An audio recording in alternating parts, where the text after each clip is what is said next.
स्वागत है दोस्तों आपके मेरी एक नई यात्रा पे। आपने मुझे मध्य भारत की सबसे विशाल नदी मां नर्मदा की यात्रा पे देखा, जिनका उद्गम महादेव के पसीने से हुआ।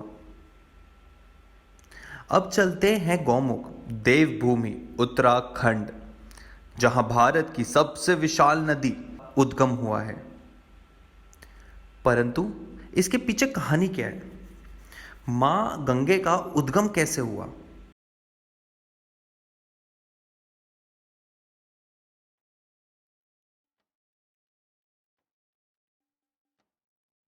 तो मैं और मेरी टीम निकल चुके थे दिल्ली से रात को 8 बजे।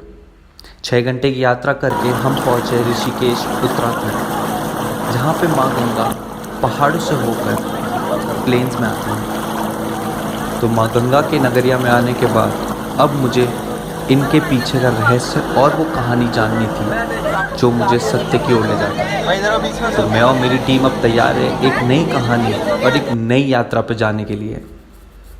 मैंने हर संत से, हर एक अघोरी से ये पूछा कि इसके पीछे का राज क्या है, इस कहानी क्या है।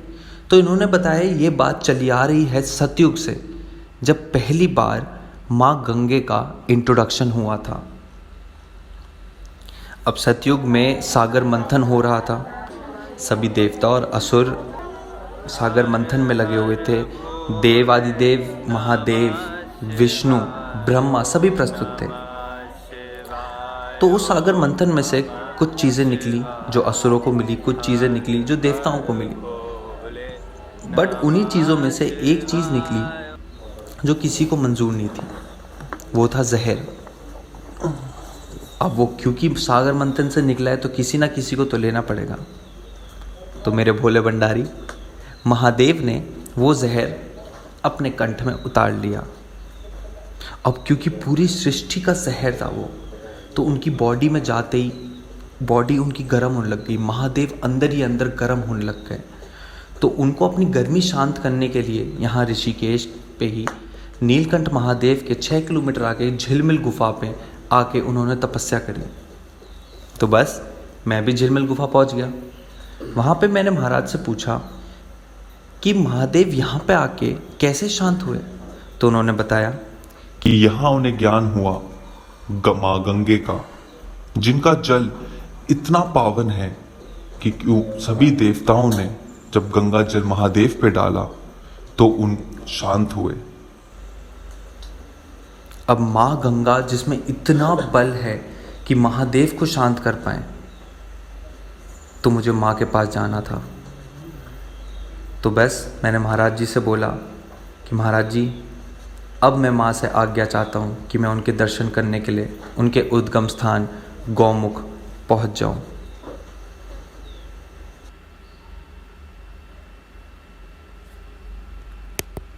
जैसे ही सुबह हुई, महाराज ने मुझे थोड़ी देर के लिए ऊपर बुलाया और उन्होंने मुझे एक मूल मंत्र दिया और एक विश्वास, एक शक्ति दी जो मुझे इस यात्रा में सफल बनाती।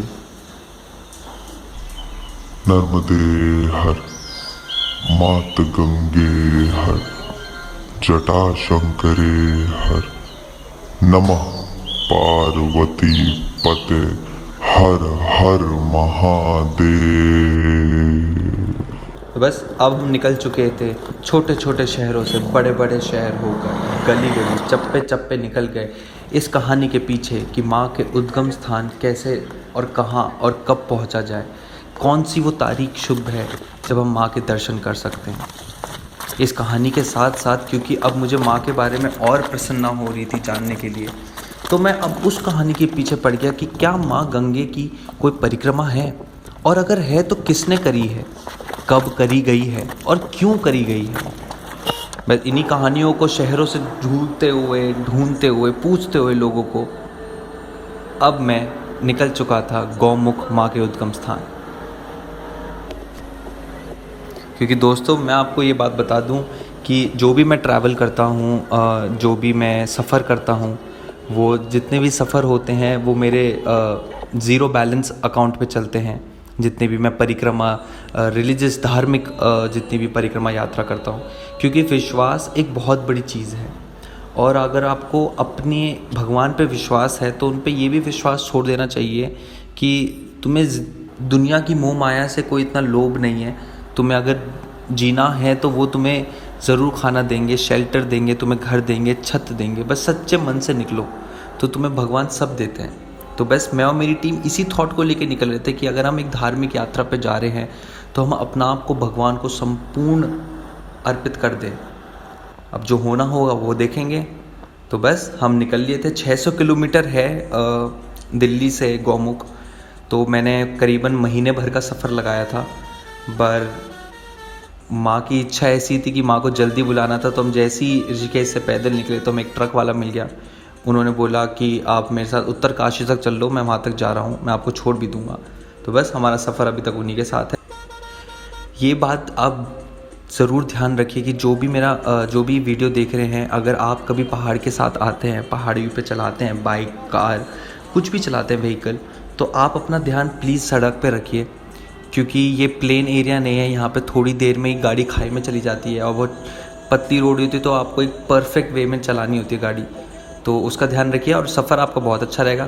तो चलिए मेरे साथ इस सफ़र का लुत्फ़ उठाइए और मैं आपको बताऊँगा आगे की कहानी कि आज रात मैं कहाँ रुकूँगा।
कंधे पे मेरा बस्ता चला मैं जाऊं।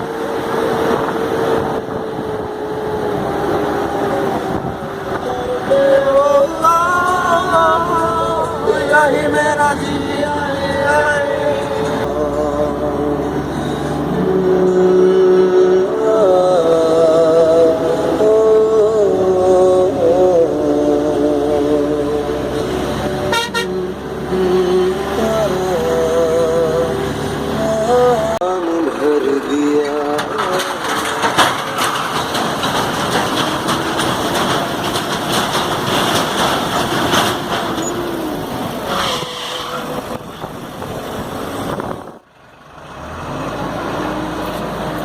अब जाना कहाँ है?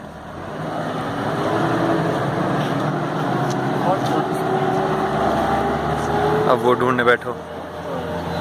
हे मैं रब नी नहीं मैं दीवानी, यही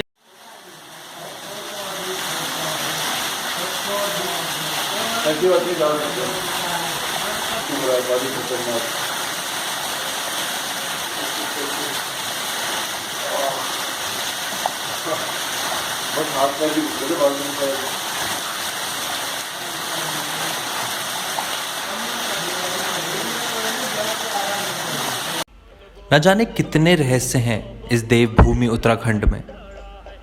कितने सालों से हजारों लाखों ऋषि यहाँ गुफा बनाकर तपस्या कर रहे हैं।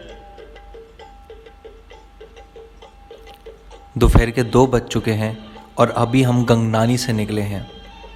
गर्म पानी के सोत्र में नहाने का मज़ा ही कुछ और है। पूरे शरीर से जैसे थकान ही ले लेता है, क्योंकि अब पहाड़ों में जल्दी दिन ढल जाता है। तो केवल 4 घंटे हमारे पास किसी पड़ाव पे पहुंचने के लिए।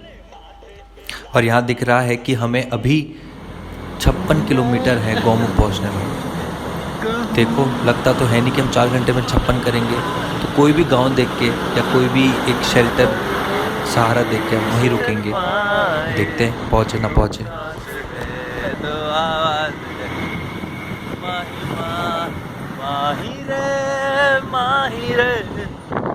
तेरी हर ओ फक लेट जाओ